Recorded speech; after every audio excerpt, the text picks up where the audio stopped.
I am, and this is the way it works usually.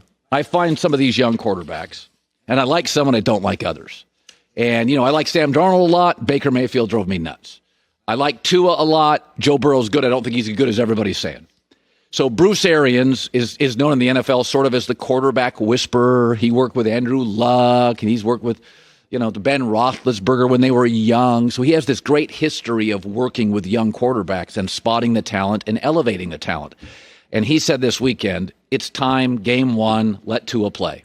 Now, this is one of these things where I believe I see it differently today than I did a couple of years ago. I think it's time to play Tua. I was always somebody in the, what's the rush on this stuff? Bring him in, let him watch, let him play. But 4 or 5 things are now happening in the National Football League. And they've happened over the last 4 or 5 years. And I've become more of a draft them and let them play guy. Number one, the NFL is now adopting lots and lots of college schemes. They didn't used to do that. So they're taking your college stuff, bring it with you to the NFL. Did not used to be like that. Number 2 is there's a lot of great young coaches, offensive, in the NFL. A lot of really good coaching out there. Shanahan, McVay's, Cliff Kingsbury could end up being that. That didn't used to be the case. It was like the good old boys network. There's just a lot of kids now coaching. Like 30 years old to me as a kid. Number 3 is the rules are changing. They're almost all overwhelmingly offensive rules. It makes it much easier to be dynamic early. Number 4 is all these young quarterbacks now have 100,000 reps by the time they're juniors in high school. Elite 11 camps, quarterback development camps. This group of quarterbacks, last couple of years, they grew up with that. The previous generations did not. But here's the other thing.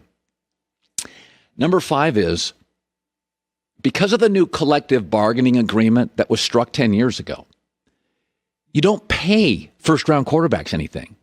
What does that mean? I can surround them for the next 3 years with all sorts of weapons. Back in 2010, Sam Bradford came into the NFL. Rookie, never played a game, $78 million. NFL said, we can't do it. We can't pay somebody who's never played in the league the most in the locker room. The following year, Cam Newton, number 1 pick. $22 million. The advantage? You can surround Cam with better players. You could not with Bradford. You're not going to be paying Joe Burrow anything, Tua anything. They're still not paying in Buffalo Josh Allen anything. That's why they can go get Stephon Diggs. You're not paying Lamar Jackson anything. That's why the Ravens continue to sign and sign and sign good players. Is that without the burden of this massive rookie contract, bring them in. Now within 10 to 12 games if they've got it or not. These kids have come in with so many reps, with such good training, with so much development. 10, 11 games in, if you don't see it, you have got the wrong guy.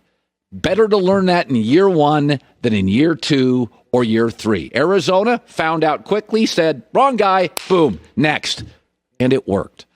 So this is something I've literally changed my mind on. There's new legislation, new rules, new coaches, new CBA, and over time, let them play. Let them play. You'll find out soon enough if they can or can't. This is interesting. So Michael Irvin was on Dallas radio, and he was talking about Dak Prescott deserves back pay. And I've said before, I have Dak contract fatigue. I'm over the story. But one of the interesting things about Dak is it is really hard to evaluate Dak because he got so many breaks coming into the Cowboys. If I said to you, okay, it's essentially the opposite of what Joe Burrow has now. But if I said to you, okay, here's what a quarterback needs to succeed as a rookie. Protection. He inherited the best offensive line in the league. A running game. They drafted Zeke the year he arrives. A patient head coach with experience. Jason Garrett was patient to a fault. Hey, is it possible one of his coaches could be a quarterback in the NFL formerly? Oh, that was Jason Garrett. Number 6, a division with a couple of rebuilding teams. Giants in Washington. And finally, could you give him weapons? They've had weapons. They had Dez, and they have Witten, and they had Amari, and they had Randall Cobb, and they had Michael Gallup, and it's hard to evaluate him. It's much easier to evaluate somebody like Andrew Luck, who comes in and other than the teams rebuilding in his division, had a bad O-line and a defensive coach and didn't have a competent GM and didn't have any weapons and went 11-5, 11-5, 11-5 and made the AFC Championship. That's very easy to evaluate. He's great. Carson Wentz last year, very easy to evaluate. He's almost perfect in the last month with nothing to work with. To me, with Dak, I've never seen him for a season without everything mostly aligned. So is it Dak or is it 30% Dak and stuff around him? Remember, Andy Dalton won a lot of games in his first 5 years and got to the playoffs when the Bengals had a great O-line and Andrew Whitworth protecting his butt. Andrew Whitworth left at left tackle. They never found a replacement, and Andy Dalton plummeted. I'm not anti-Dak. I've just never seen Dak without everything aligned for him. LeBron James's career, he got a bad owner to start and a bad franchise, and then he went to Miami, and the Wade Bosch thing could have blown up because they didn't really fit together. Then he goes back to Cleveland with needy Kyrie Irving, and then he comes to Los Angeles. I have seen LeBron just overcome and win and overcome and overcome, and I'm not saying Dak is LeBron, but I think Dak's hard to evaluate. There's so many things have lined up well that I think he could be B to B plus, but I don't know. Tyron Smith missed a couple of games left tackle. Zeke was out. He was bad. Amari Cooper, he wasn't very good for a year. I don't know. Hi, everybody. Thanks for watching. Subscribe here to get the latest from the show. Also, be sure to check out more of the best clips from The Herd or go watch a few segments from other shows on FS1.